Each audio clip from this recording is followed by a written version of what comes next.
idiomas de la colonización, el español, el francés, el inglés, el portugués. No, estamos trabajando en los idiomas autóctonos de nuestros pueblos. Estamos haciendo proyectos muy hermosos, como la Operación Milagros,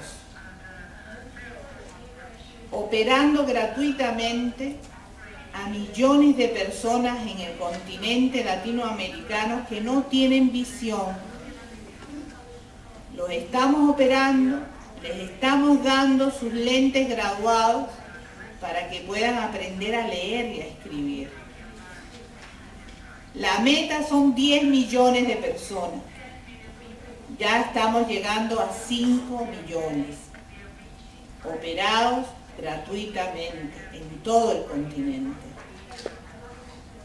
Cuando los pueblos se unen, podemos hacer muchas cosas. Podemos intercambiar lo que tiene uno y lo que le falta al otro. Podemos conocernos mejor como seres humanos. Y eso es fundamental para construir un mundo diferente. Cuando yo viajo, por ejemplo, a Europa, me divierto mucho preguntándoles de dónde es el chocolate más sabroso. Y ahí saltan los franceses, o si no los suizos, o si no el norte de Italia, o los belgas. Y es verdad, todos tienen chocolate espectacular, pero ninguno de ellos ha cultivado nunca un cacao. Jamás. Se lo llevan de nuestros países. Si unimos fuerza y exigimos que nuestros productos sean comprados al precio real, de verdad tendremos otras posibilidades. El día que seamos dueños de lo que producimos, como hoy pasa en Venezuela, que su petróleo, las ganancias de su petróleo se invierten en salud y educación y en viviendas para el pueblo, entonces el mundo sí será diferente. Pero tenemos que conquistar esa posibilidad. Nadie nos las va a regalar. Hay que luchar para conquistar lo que queremos.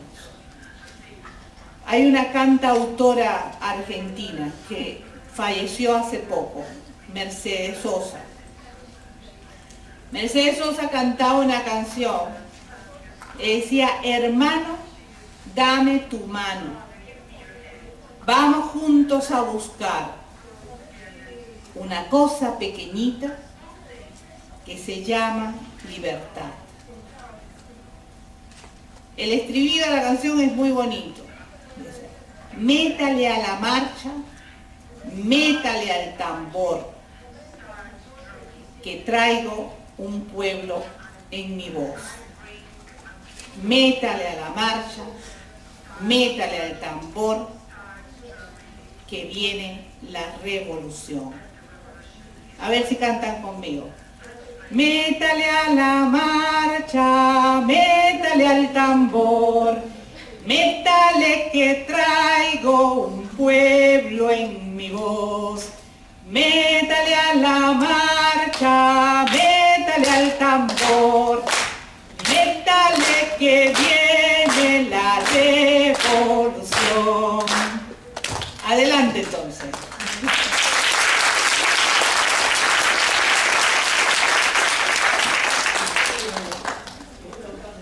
Thank you, Aleida, for the encouragement. Thank you, Chet. Roberto? Boa noite a todos e a todas. Boa noite a todos e a todas. Agradeço novamente a oportunidade de estar aqui, após esse belo dia de trabalho, onde visualizamos o conjunto de iniciativas em todos os continentes em benefício de melhorar as condições de vida do nosso povo. E tendo presente a base filosófica do Che e uma prática revolucionária internacionalista que ilumina essa bela noite, na perspectiva de que os povos do mundo encontrem as soluções que eles precisam e não dependem de iniciativas dos grandes capitalistas do mundo. Queria nesta noite socializar a experiência do MST e a luta pela reforma agrária no Brasil. Nesse contexto, eu queria situar como que nasce o nosso movimento, o movimento dos trabalhadores rurais sem terra. E para isso eu quero dar uma ideia histórica muito breve. Em 1500 inicia o processo de colonização europeia no Brasil. Chegam lá espanhóis e portugueses. O país já estava habitado por mais de 5 milhões de indígenas. E durante 400 anos, de 1500 a 1900, a colonização europeia implementou um modelo agroexportador da nossa agricultura, baseado na grande propriedade, no plantation, trabalho escravo de indígenas e escravos da África Negra e a exportação de matérias-primas. Durante 50 anos, de 1930 a 1980, foi o período da industrialização dependente da nossa economia.